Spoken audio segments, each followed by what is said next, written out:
Es un verdadero honor tener hoy con nosotros al Dr. Alan Goldhamer, fundador del True North Health Center, una institución que, en mi opinión, está transformando profundamente los paradigmas de la medicina moderna. Acabo de completar un ayuno de agua de 14 días en esta misma instalación, así que hablo desde la experiencia directa. Quiero contextualizar algo importante. Ejercí la psiquiatría durante 7 años, estudié medicina, completé mi residencia, y en todo ese tiempo, en los consultorios de atención primaria, nunca fui testigo de un solo caso de hipertensión revertida, ni uno de diabetes curada. Mientras tanto, este hombre está demostrando, con evidencia publicada en revistas científicas, revisadas por pares, que eso no solo es posible, sino reproducible. Durante mi estancia, aquí conocí a una paciente en su día 33 de ayuno de agua, cuyos marcadores de cáncer de próstata habían descendido un 75%. Otra había ingresado con dolor abdominal por linfoma, y ese dolor desapareció. El Dr. Goldhamer ha publicado artículos que documentan los beneficios del ayuno de agua para revertir la hipertensión y producir mejoras cardiovasculares significativas, siendo las enfermedades del corazón la principal causa de muerte en Estados Unidos. Lo que originalmente me atrajo hacia su trabajo fue escucharle en otro podcast. Detrás de sus palabras percibí una intención genuina, una pasión real, y eso fue suficiente para que hacer un ayuno de agua se convirtiera en algo que tenía que experimentar. Doctor Goldhamer, ¿de dónde nació esa pasión? ¿Qué te puso en este camino? Crecí en una familia con varios profesionales de la salud, y desde pequeño me llamó la atención algo que todos aceptaban sin cuestionarlo, que la hipertensión era una condición permanente, que quien la desarrollaba estaría medicado de por vida. Los propios médicos lo prometían con total normalidad. Tomarás estos fármacos para siempre, con todos sus efectos secundarios, desde tos crónica y fatiga hasta impotencia o incluso la muerte.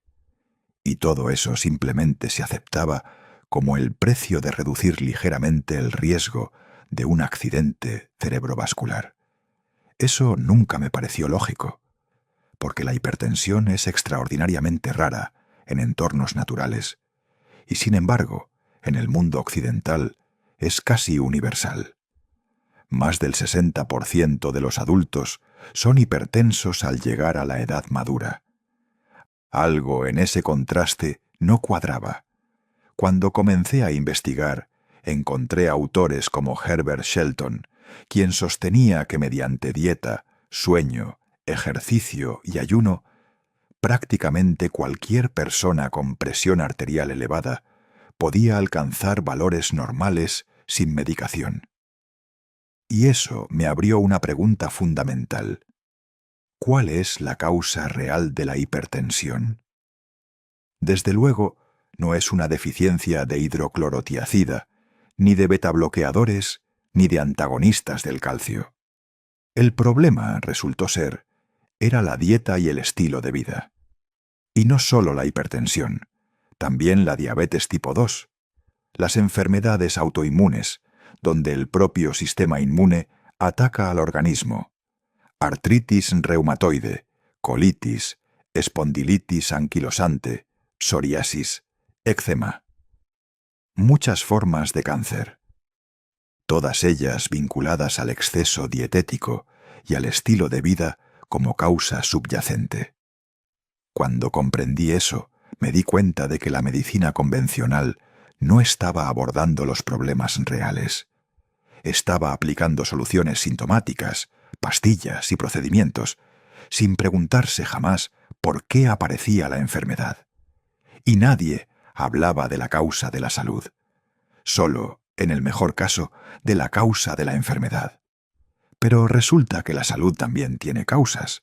Una vida que incluya dieta adecuada, sueño reparador y movimiento físico. Hacia los 16 o 17 años ya tenía clara esa dirección. tenía mucho más sentido alimentarse de plantas en su forma íntegra y natural, en lugar de depender de suplementos, concentrados y compuestos artificiales. El ejercicio era evidente, el sueño fundamental, y para deshacer el daño acumulado por el exceso dietético, el ayuno emergía como la consecuencia lógica, la ausencia completa de toda sustancia salvo agua, en un entorno de reposo total, para revertir aquello que el exceso había provocado. Durante los últimos 40 años hemos dirigido el True North Health Center, especializado en el ayuno de agua supervisado médicamente. Los pacientes ingresan, suspendemos su medicación, los llevamos al ayuno de solo agua y al concluirlo, los introducimos en una dieta de alimentos vegetales íntegros, con sueño y ejercicio adecuados. El resultado que hemos observado es que las condiciones derivadas del exceso dietético se revierten solas. El cuerpo se sana a sí mismo. Como organización de investigación sin ánimo de lucro, nuestro mandato es publicar esos resultados en revistas con revisión por pares y demostrar que esto puede hacerse de forma segura y consistente. Lo hemos demostrado en hipertensión, diabetes, linfoma y otras condiciones relacionadas. El mensaje central es este: si abordas la raíz, la causa, el cuerpo tiene la capacidad de curarse. Radical, en su sentido etimológico original, viene de radix, raíz, y eso es exactamente lo que hacemos. He sido testigo de eso durante estas semanas aquí. Lo que describes, esa capacidad innata del cuerpo para recuperarse, no es teoría para mí. Lo he visto en otras personas y lo he sentido en mí mismo. Y lo que me llevó a interesarme también por los beneficios mentales fue que, a partir del tercer día, experimenté una claridad que no había sentido en mucho tiempo. Dr. Goldheimer, ¿qué has observado en relación con la salud psicológica y emocional durante el ayuno? Lo que es interesante es que la salud física es el estado natural del organismo. Cuando lo sometemos a una carga excesiva, nos comprometemos físicamente. Y creo que lo mismo ocurre a nivel psicológico y emocional. Nuestro estado natural es el equilibrio. Nos alejamos de él porque estamos fatigados, estresados, o porque nuestras elecciones de dieta y estilo de vida generan desequilibrios fisiológicos que repercuten directamente en el estado mental. Cuando una persona entra en un entorno donde puede descansar suficientemente, donde el estrés se reduce, donde el cuerpo recibe apoyo fisiológico a través del ayuno o de una buena alimentación, la tendencia natural es la recuperación. Depresión, ansiedad, otros desafíos psicológicos. No es sorprendente ver que también tienden a resolverse espontáneamente. Ahora bien, no creo que la capacidad de autocuración del cuerpo sea ilimitada, ni que ocurra de manera inmediata. Pero no he encontrado problema físico ni psicológico que no mejore cuando se eliminan las condiciones que lo originaron. Lo que creo que sorprende a la mayoría es darse cuenta de que el organismo es un sistema autorregulado que se cura a sí mismo. Nuestro trabajo consiste, en gran medida, en apartarnos y dejar de interferir con ese proceso. Uno de los errores más frecuentes de la medicina convencional es que trata de suprimir los síntomas en lugar de abordar por qué esos síntomas aparecieron.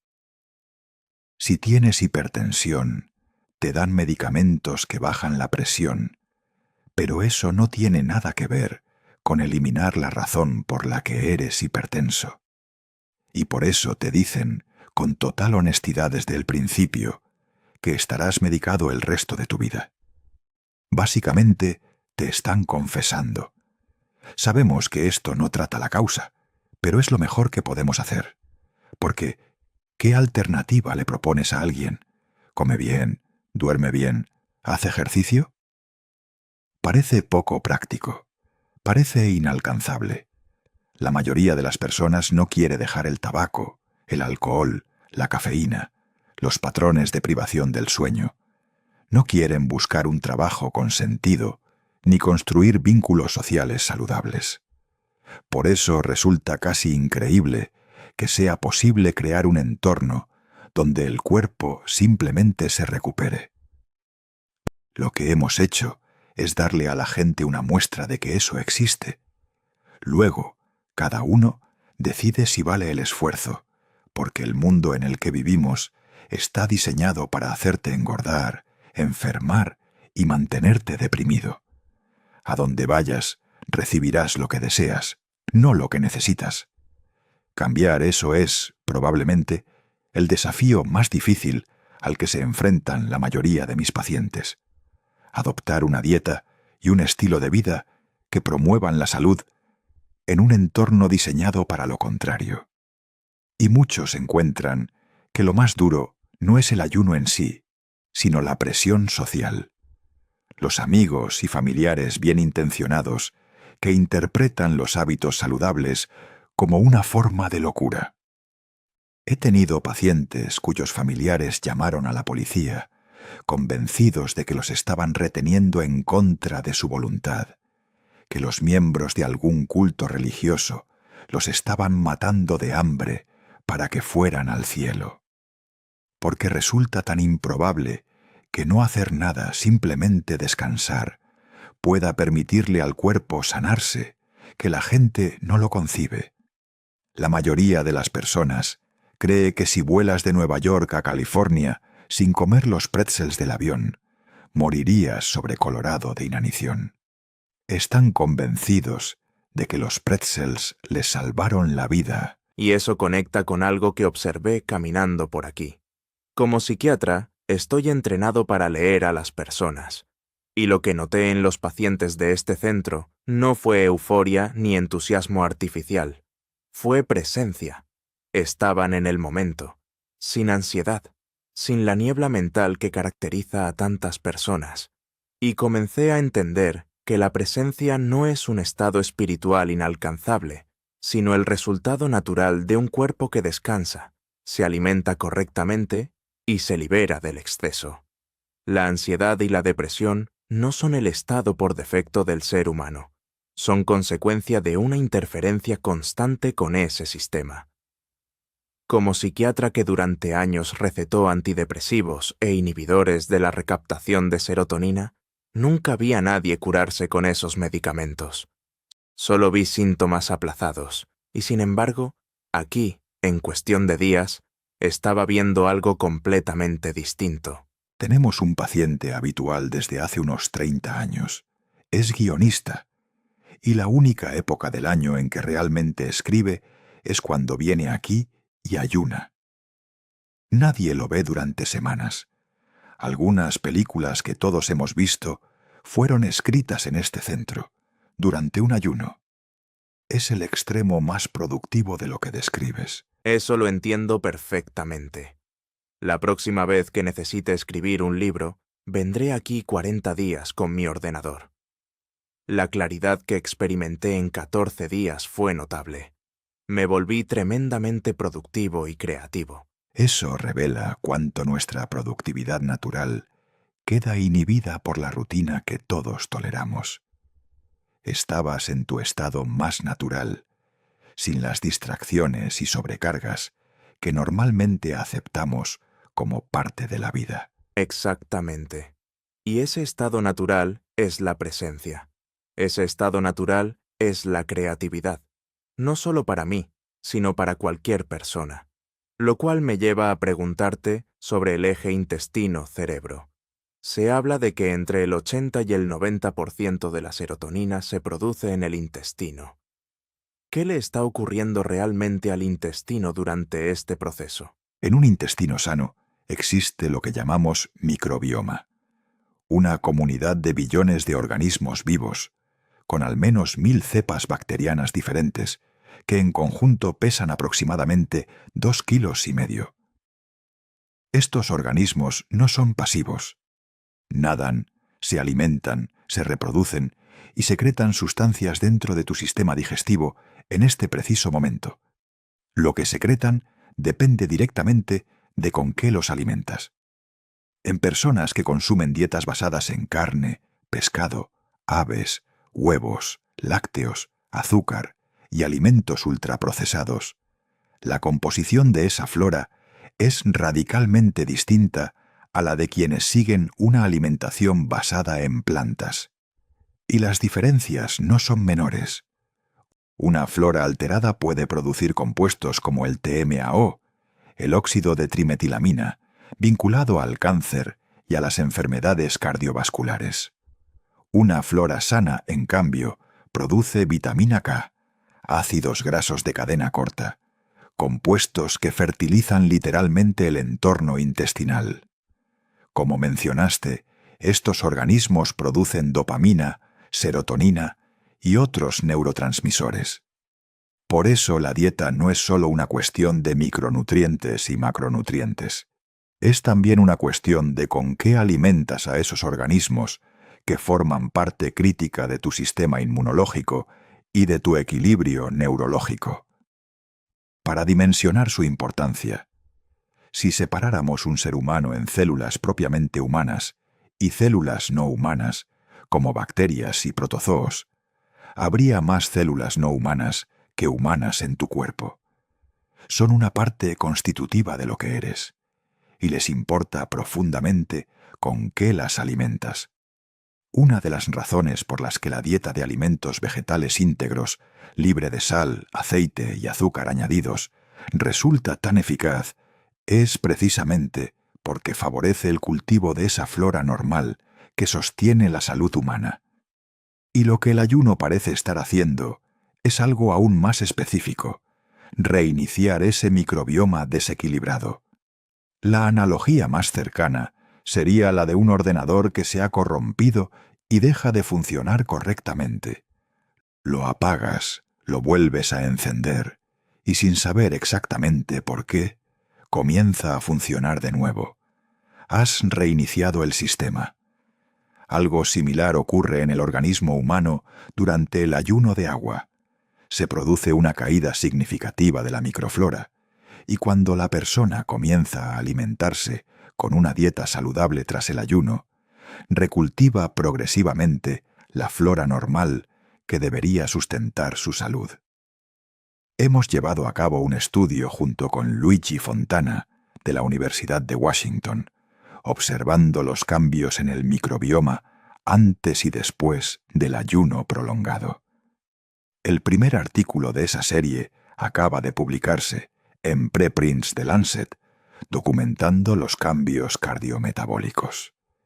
El siguiente artículo abordará específicamente los cambios en el microbioma. Es un campo sumamente complejo. A pesar de lo que circula en divulgación popular, todavía no sabemos con precisión cómo luce la flora normal en personas verdaderamente sanas, ni qué intervenciones la modifican de forma consistentemente positiva. Lo que sí podemos anticipar, con base en lo que estamos observando, es que uno de los mecanismos centrales del ayuno es probablemente ese reinicio del microbioma intestinal. Y lo que describes tiene una traducción directa en la experiencia subjetiva. Cuando el microbioma se reequilibra, la serotonina y la dopamina se estabilizan en niveles orgánicos, no artificialmente estimulados por la sal, el azúcar o los alimentos procesados, sino generados de forma genuina. Y desde ese estado de equilibrio bioquímico, la depresión y la ansiedad no encuentran el terreno que necesitan para sostenerse. Aparece en su lugar una sensación de satisfacción sostenida, de presencia, y desde ahí también emerge la creatividad, lo cual me lleva a la dieta que recomiendan como mantenimiento después del ayuno. He escuchado hablar mucho de alimentación a base de plantas, pero esta es la primera vez que encuentro una propuesta que elimina específicamente el azúcar, el aceite y la sal añadidos. ¿Por qué estos tres en particular? Defendemos una dieta vegana completa, sin carne, pescado, aves ni productos lácteos. Los productos de origen animal son fuentes biológicamente concentradas de toxinas, con exceso de grasa y proteína, que contribuyen a enfermedades renales y cardiovasculares. Su exceso calórico genera obesidad, y la obesidad genera grasa visceral, que produce inflamación crónica, que a su vez es el denominador común de las enfermedades cardíacas, el cáncer y la diabetes. Pero eliminar los alimentos de origen animal no es suficiente por sí solo. Es perfectamente posible seguir una dieta vegana de pésima calidad. Los refrescos y los ultraprocesados pueden ser veganos, pero están repletos de calorías hiperconcentradas en forma de azúcar, aceite y sal añadidos. Sobre el azúcar, genera lo que todos intuyen: calorías vacías, alteración del microbioma intestinal, obesidad y grasa visceral. Pero hay un mecanismo adicional que merece atención. Cuando consumes azúcar, la insulina sube para transportarla a las células. Esa respuesta insulínica hace descender el azúcar en sangre. El cerebro interpreta ese descenso como una señal de hambre, y se disparan los antojos y el comer compulsivo. Es un ciclo que se retroalimenta constantemente. Sobre la grasa en forma de aceite, 9 calorías por gramo, altamente concentradas, con efectos documentados sobre la protección cardiovascular y el riesgo de cáncer. La grasa que necesitas ya está presente en una dieta de alimentos vegetales íntegros. No necesitas añadirla en forma de aceites procesados o frituras. El más controvertido de los tres es la sal, y es comprensible que genere debate, porque el sodio es un nutriente esencial. Sin él, el organismo no puede funcionar. Pero resulta que una dieta de alimentos vegetales íntegros ya provee entre medio y 1 gramo de sodio diario a través de frutas y verduras, cantidad suficiente para cubrir las necesidades fisiológicas. No es necesario añadir más. El problema con la sal añadida opera en varios niveles. Primero, cuando consideras el microbioma del que hablábamos, recuerda que la sal se ha usado históricamente como conservante precisamente porque inhibe el crecimiento bacteriano. Cuando introduces una dieta alta en sal en el intestino, no es sorprendente que ese microbioma resulte afectado negativamente. Segundo, el exceso de sodio contribuye a la hipertensión y a la retención de líquidos por aumento del volumen sanguíneo. Pero probablemente el efecto más importante de la sal añadida es lo que se denomina sobrealimentación pasiva. La gente entiende intuitivamente por qué el aceite y el azúcar engordan, porque son calorías. Pero la sal no tiene calorías. ¿Cómo podría entonces contribuir a la obesidad? La respuesta está en la dopamina. En estudios con roedores alimentados con su dieta natural, los animales comen hasta saciarse y se detienen. Los mecanismos de saciedad funcionan correctamente. No hay obesidad. Pero cuando se añaden a esa dieta sal, aceite y azúcar, los animales ingieren un 49% más de peso corporal en 60 días. ¿Por qué? Porque estos compuestos estimulan artificialmente la liberación de dopamina en el cerebro, el neuroquímico asociado al placer. Y esa estimulación artificial desactiva los mecanismos de saciedad naturales. Este es precisamente el núcleo del libro que escribimos, La trampa del placer. Las personas estimulan artificialmente la dopamina a través de la sal, el aceite y el azúcar. Comen en exceso, desarrollan grasa visceral y contraen la enfermedad. Si comes arroz sin sal hasta saciarte, comerás una determinada cantidad y te detendrás. Si añades sal a ese mismo arroz, comerás significativamente más antes de sentirte lleno, no porque el arroz tenga más calorías, sino porque la sal ha estimulado artificialmente tu sistema de recompensa y ha desplazado el umbral de saciedad. Por eso una dieta vegana libre de sal, aceite y azúcar añadidos actúa en cadena. Elimina el exceso de grasa y proteína animal. Elimina los 3 principales disruptores del sistema de saciedad. Elimina la obesidad.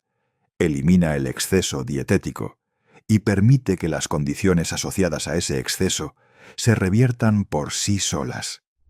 El ayuno simplemente acelera ese proceso. Y eso también tiene una dimensión neurológica directa que experimenté en primera persona. Alrededor del tercer día de ayuno, entré en cetosis, y con eso mis papilas gustativas comenzaron a cambiar. La dopamina artificial que obtenía de los alimentos procesados se fue desconectando.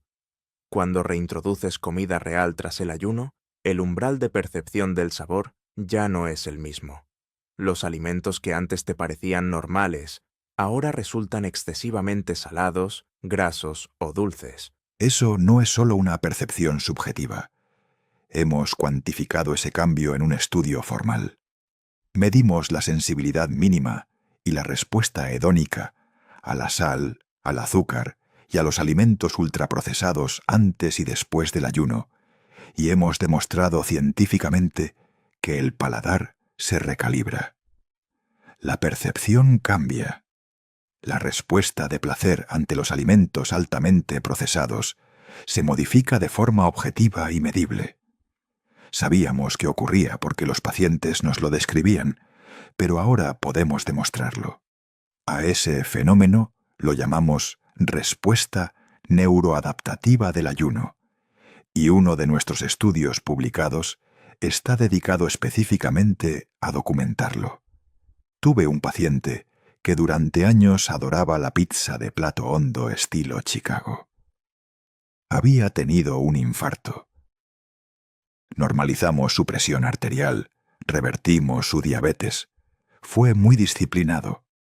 Pero al cabo de un año me pidió volver solo para probar un trozo de su pizza favorita, como despedida. Lo hizo. Me llamó después para decirme que debían haber cambiado la receta, porque estaba tan grasa y tan salada que no había podido terminarla. La receta no había cambiado. Él sí. Ese es el testimonio más elocuente posible de cuánto nos hemos alejado de nuestro estado natural de origen y de cuánto es posible regresar a él. Hay una tendencia que domina actualmente la conversación sobre nutrición y pérdida de peso, la dieta cetogénica. Mucha gente la está adoptando. ¿Cuál es tu perspectiva? Las dietas cetogénicas son, en esencia, intentos de imitar algunos de los efectos del ayuno. Y uno de esos efectos es real y relevante. Cuando el cuerpo entra en cetosis, el impulso del hambre se atenúa considerablemente. Es uno de los mecanismos que explica por qué las personas pueden ayunar aquí durante 2, 3, 4, 5 o 6 semanas sin experimentar hambre intensa. Una vez que la cetosis se establece, el cerebro pasa de quemar glucosa a quemar grasa, específicamente ácido beta-hidroxibutírico, uno de los cuerpos cetónicos derivados del metabolismo lipídico. Esa transición produce un efecto supresor del apetito que hace el proceso sorprendentemente tolerable. Cuando una persona adopta una dieta muy baja en carbohidratos, su organismo entra en cetosis de manera similar. Al no sentir hambre, tiende a comer menos calorías totales y pierde peso. En muchos casos, la dieta se compone principalmente de productos animales, carne, pescado, aves. Y dentro de esos parámetros, la restricción calórica funciona a corto plazo. El problema es que lo que resulta útil a corto plazo no es necesariamente una estrategia viable a largo plazo. Una dieta alta en grasas saturadas y proteína animal, del estilo del difunto Dr. Atkins, no es un modelo que promueva la salud sostenida. Con el tiempo, aparecen los problemas asociados a ese patrón: enfermedad cardiovascular, deterioro renal, inflamación crónica. Puede producirse pérdida de peso inicial, sí, pero a un coste fisiológico que se acumula. La diferencia fundamental es esta. La cetosis del ayuno va seguida de una alimentación a base de plantas íntegras. La cetosis de la dieta cetogénica va seguida de más productos animales y grasas saturadas. Son dos trayectorias completamente distintas. Una impulsada por el estado de cetosis que aprovecha los mecanismos de autocuración del organismo. La otra que imita solo uno de esos mecanismos sin acceder a los demás. Reconocemos que a corto plazo puede ser una estrategia para perder peso. Pero si el único objetivo es perder peso sin considerar la salud, hay formas más drásticas y igualmente inadvisables de lograrlo. El punto es que adelgazar y estar sano no son necesariamente lo mismo. Y en esa misma línea de cosas que parecen soluciones, pero no lo son, quiero hablar de los suplementos. Antes de llegar aquí, tomaba una cantidad considerable de ellos. Y durante la realimentación posterior al ayuno, he notado que ya no quiero reintroducir varios de ellos. ¿Qué perspectiva tienes sobre la suplementación? Muchas de las enfermedades que tratamos son consecuencia del exceso, no de la deficiencia. Y ese principio aplica también a los micronutrientes. Existe evidencia sólida de que la suplementación con vitamina A aumenta la mortalidad por cáncer en prácticamente todos los estudios que la han medido. Algunos de esos estudios tuvieron que interrumpirse anticipadamente porque la tasa de mortalidad en el grupo suplementado era significativamente mayor que en el grupo control. La vitamina C en dosis elevadas induce la producción de oxidasa de vitamina C, lo que puede provocar escorbuto de rebote en madres gestantes que han recibido suplementación en dosis altas. Las vitaminas liposolubles como la D, la E y la K en exceso se acumulan en tejido graso y se asocian a trastornos y enfermedades graves. El patrón es consistente. Demasiado de cualquier nutriente genera daño, igual que la deficiencia. Hoy en día, más personas sufren de exceso dietético que de deficiencia nutricional. Esa es la realidad epidemiológica dominante en el mundo occidental. Por eso el modelo que asume que el problema es siempre una carencia que hay que compensar con una pastilla o un suplemento está, en la mayoría de los casos, equivocado.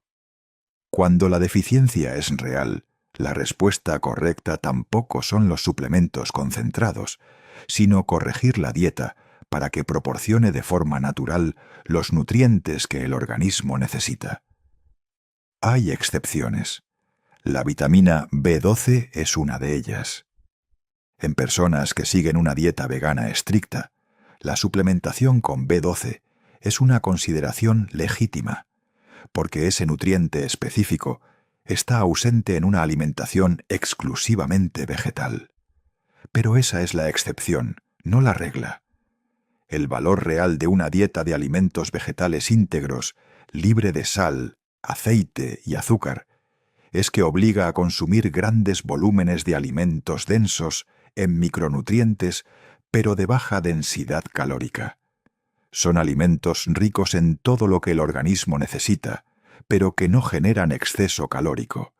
Eso permite comer en abundancia, mantener un peso óptimo y cubrir todas las necesidades nutricionales sin recurrir a fuentes concentradas y artificiales.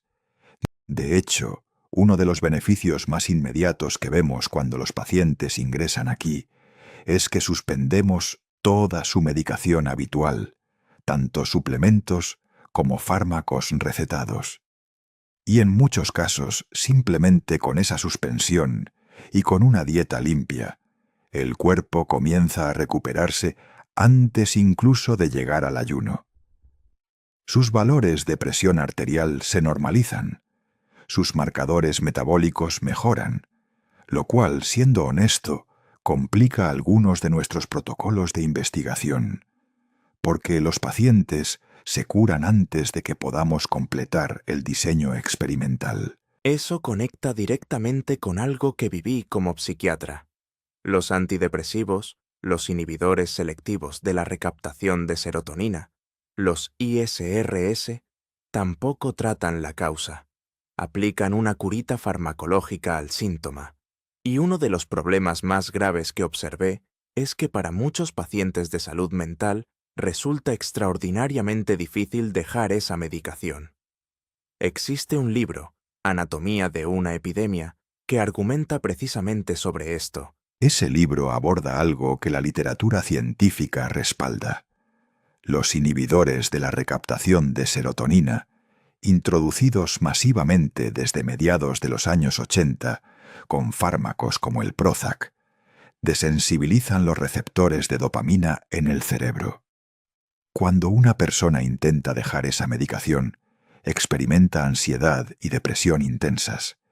Y entonces el sistema médico le dice: «Ves, tienes un defecto bioquímico estructural y necesitarás medicación de por vida». Pero esa narrativa no está respaldada por la evidencia. No existe ningún defecto bioquímico demostrado que sea la causa de la depresión o la ansiedad. Esa fue una hipótesis explicativa que resultó no ser cierta.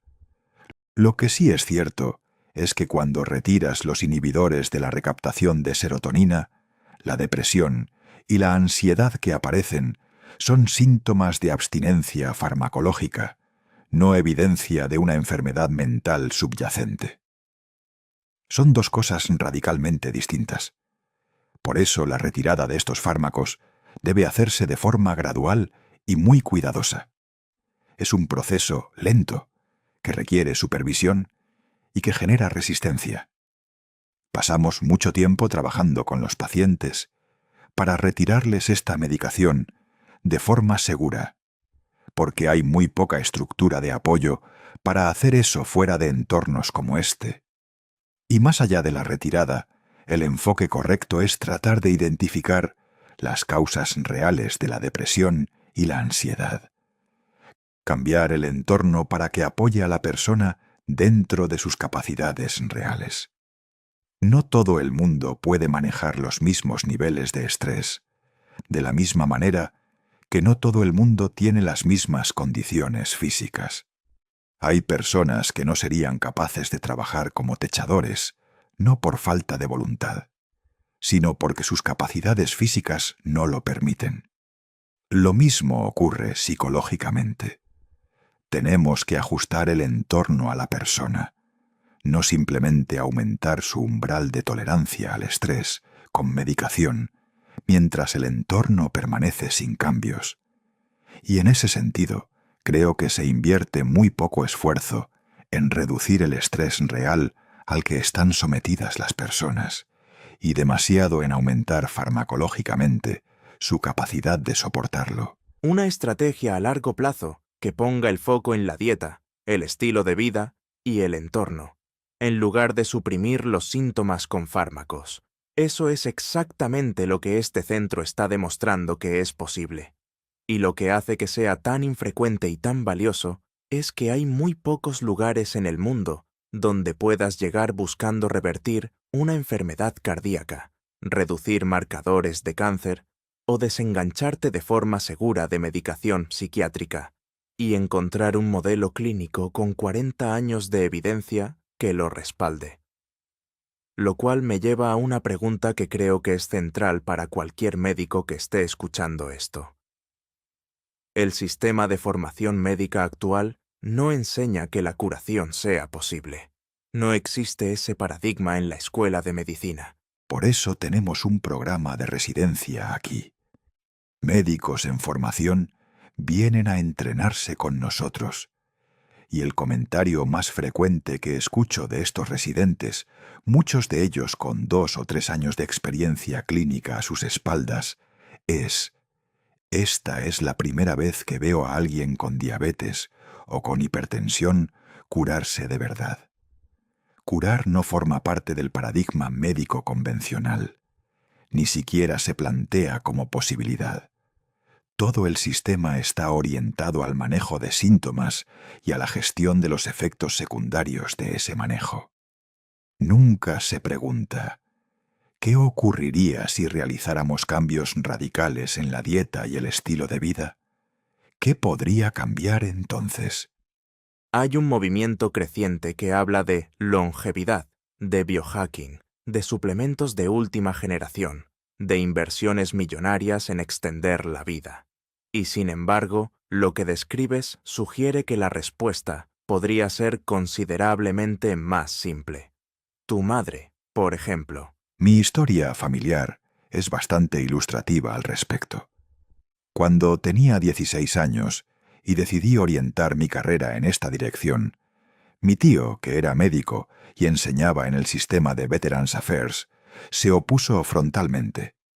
Dijo que nadie en nuestra familia acudiría jamás a un médico así, y mucho menos se convertiría en uno, que preferiría que fuera espía comunista. Mi padre, que era un hombre serio y pragmático, me llevó aparte y me dijo algo que nunca olvidé. No sé nada sobre medicina alternativa, pero cualquier cosa que lo ponga tan furioso no puede ser completamente mala. Mantente firme en tus convicciones. Y así lo hice. Irónicamente, mi padre fue uno de nuestros primeros pacientes. Había comenzado a sufrir accidentes isquémicos transitorios, había perdido capacidad cognitiva, no podía recordar el nombre de sus propios nietos y tuvo que retirarse anticipadamente de la docencia. Realizó un ayuno de agua de 26 días. Los resultados fueron extraordinarios. 20 años después, participó como editor en la elaboración de La trampa del placer. Vivió una vida larga y productiva, y falleció a los 88 años tras una buena muerte, en sus propios términos. Mi madre tuvo una trayectoria similar. Durante décadas, sus amigas le reprocharon con todo tipo de críticas que siguiera las recomendaciones dietéticas de su hijo. Ella se mantuvo firme. A los 92 años me hizo un comentario que condensa mejor que cualquier dato clínico lo que este estilo de vida puede significar. Me dijo que sus 52 amigas de toda la vida habían muerto, todas, y que el verdadero problema era que a los 92 años resultaba muy difícil hacer nuevas amistades, porque incluso las personas 10 años más jóvenes que ella ya estaban demasiado ocupadas con sus visitas médicas y su medicación como para hacer nada. Me pidió que advirtiera a mis pacientes: si van a adoptar esta forma de vida, que cultiven amistades más jóvenes. No un poco más jóvenes, considerablemente más jóvenes. O que busquen personas con hábitos saludables, para que haya alguien que siga ahí cuando lo necesiten. Y eso resume algo que toda la industria del biohacking parece estar buscando a través de la tecnología y los suplementos, sin encontrarlo. No es solo vivir más tiempo, es vivir con calidad hasta el final. Esa distinción es fundamental.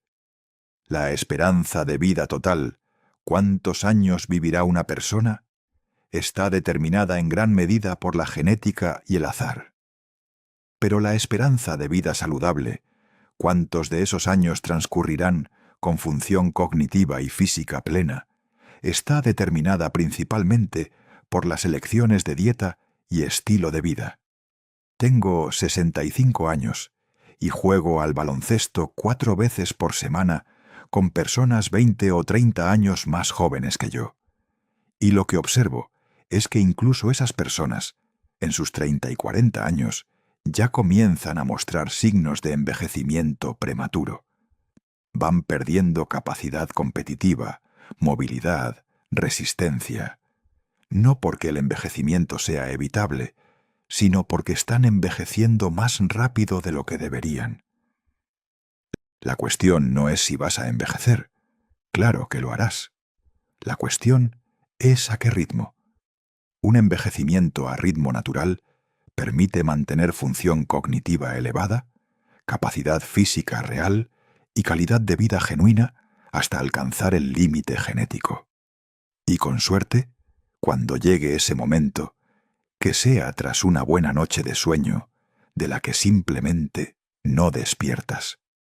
No tras 20 años postrado en una cama de residencia geriátrica, incapaz de hablar o moverte, esperando que vengan a cambiarte el pañal, después de un derrame cerebral o un infarto que eran completamente prevenibles. Eso lo viví desde dentro como psiquiatra. Trabajé durante un año en un centro de enfermería especializada. La calidad de la atención al final de la vida en ese sistema, la comida que se les da a los ancianos, los fármacos psiquiátricos que se administran para sedar a quienes reclaman atención, lo que les están dando a nuestros mayores cuando más nos necesitan, es profundamente perturbador. Y lo que describes sugiere que gran parte de ese deterioro no era inevitable. Lo mismo ocurre en los hospitales. Se alimenta a los pacientes con comida que no promueve la recuperación. El entorno que debería facilitar la curación a menudo la obstaculiza. Exactamente. Y en contraste directo con eso, hay algo que quiero preguntarte sobre la duración del ayuno. Vemos referencias históricas. Moisés, Elías, Jesús, Mahoma, todos ellos practicaron ayunos prolongados. Jesús ayunó 40 días y salió transformado. ¿Qué has observado tú sobre la duración óptima del ayuno? Les pedimos a nuestros pacientes que no conviertan el agua en vino, porque no respaldamos el consumo de alcohol. Y he recibido llamadas de personas que preguntan si además de ayunar 40 días, también enseñamos a separar el mar Rojo. Les digo que todo está en el movimiento de muñeca. En términos clínicos, la duración del ayuno depende del paciente, de sus reservas y del problema que estamos tratando. No es una variable fija ni arbitraria. Para la hipertensión, ayunamos el tiempo necesario para normalizar la presión arterial. Para la diabetes, el tiempo suficiente para que, al reintroducir la alimentación, el paciente pueda mantener glucemias normales sin medicación. Para el dolor crónico, hasta que el dolor desaparece y el organismo demuestra suficiente estabilidad para no reaparecerlo al realimentarse. Para el linfoma, el tiempo necesario para que la recuperación supere la progresión de la enfermedad y obtengamos un resultado favorable. Sabemos clínicamente hasta dónde no debemos llegar. Si el ayuno se prolonga más allá de las reservas del organismo, se entra en inanición real. Eso es algo que nunca permitimos. Hemos supervisado más de 25.000 ayunos consecutivos y cada paciente que ha ingresado ha egresado. Ese historial de seguridad es el resultado de un protocolo estricto. Monitoreo continuo, análisis de electrolitos, glucemia, composición corporal, índice de masa corporal, controles médicos 2 veces al día. En cuanto a la duración óptima, en el futuro contaremos con biomarcadores no invasivos que nos permitirán determinarlo con precisión. Todavía no los tenemos. Lo que sí tenemos es la certeza de que no iremos demasiado lejos, que el proceso se mantendrá seguro y que, dependiendo de las reservas individuales del paciente, a veces optaremos por un ayuno único prolongado de hasta 40 días y otras veces por varios ayunos de menor duración distribuidos a lo largo del tiempo. Lo importante es que hay un rendimiento decreciente. Más no es siempre mejor, y el protocolo existe precisamente para asegurarse de que la intervención se ajuste a las capacidades reales de cada persona. 25.000 de 25.000. Creo que esa cifra por sí sola merece un momento de silencio. Quiero cerrar con algo que observé aquí y que me pareció revelador desde el punto de vista del liderazgo. El día de Año Nuevo, entré a la cocina y te encontré trabajando. Habías dado el día libre al personal y estabas tú, con tu hijo, preparando la comida. ¿Qué hay detrás de eso? Es una tradición familiar que llevamos manteniendo unos 30 años. Mi hijo y yo trabajamos en las fechas señaladas: Navidad, Año Nuevo. porque el personal quiere estar con sus familias. Y mi familia está aquí. Mi hija lleva la contabilidad. Mi esposa es médica en el centro. Mi hijo se encarga del mantenimiento y las reparaciones. Es un negocio familiar en el sentido más literal. Así que para nosotros tiene todo el sentido pasar esas fechas aquí. Pero hay algo más que eso. Pasar tiempo haciendo el trabajo que hace el personal te recuerda exactamente lo que exige ese trabajo cada día. Y el personal lo sabe. Saben que no solo declaramos que valoramos lo que hacen, sino que lo demostramos haciéndolo nosotros mismos, aunque sea unos pocos días al año. Creo que cualquier persona que dirija una organización debería pasar tiempo periódicamente haciendo el trabajo de quienes la sostienen. Y siendo honesto, tampoco es un gran sacrificio de nuestra parte. Las fiestas son el peor momento para tomarse días libres. Todo está lleno, los precios se disparan, hay aglomeraciones en todas partes. Nosotros celebramos los solsticios, tenemos nuestras propias tradiciones familiares. Y cuando nos tomamos tiempo libre, lo hacemos cuando todo está tranquilo y a mitad de precio. Creo que en realidad salimos ganando. Pero que no se lo digas a nadie. Ese es el tipo de liderazgo que se siente cuando entras aquí. Desde los médicos hasta el personal de limpieza, hay una coherencia, una alineación. Todo el mundo parece estar aquí por la razón correcta. Tenemos 70 personas trabajando en el centro. Y el criterio de contratación no es principalmente el currículum ni la formación académica. Es el compromiso con lo que hacemos. Las personas que están aquí porque quieren estarlo. Los médicos son un caso particular. Una vez que empiezan, no quieren irse. Y no es porque no puedan ganar más dinero en otro lugar. Claramente podrían. En la medicina convencional hay formas muy lucrativas de ejercer. Pero están aquí porque este es uno de los pocos entornos donde un médico puede ver a sus pacientes curarse de verdad. Para ciertos médicos, eso es una motivación que ningún salario compensa. Son, como les digo con afecto, una especie de unicornios.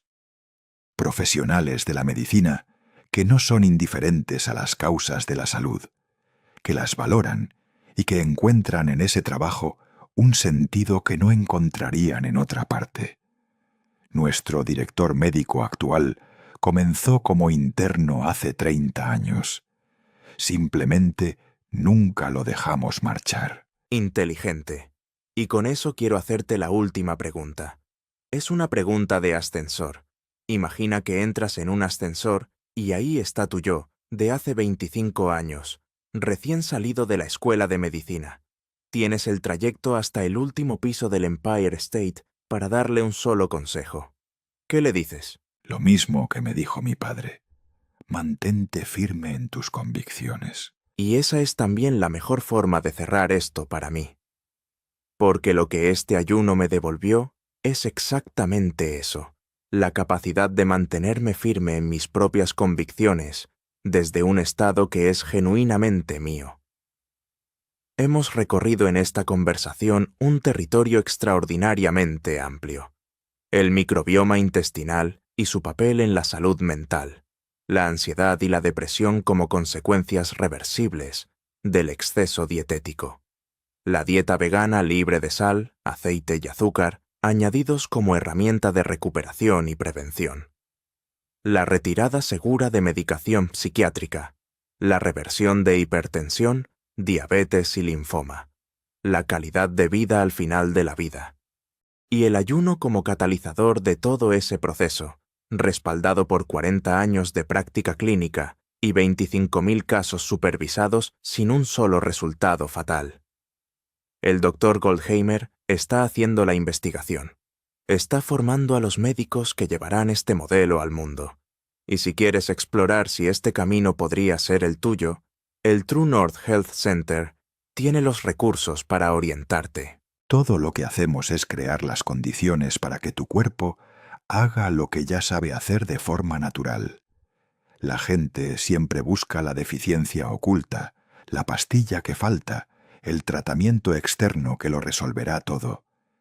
Pero desde nuestra perspectiva, se trata simplemente de apartarse y dejar que el organismo funcione como está diseñado para funcionar.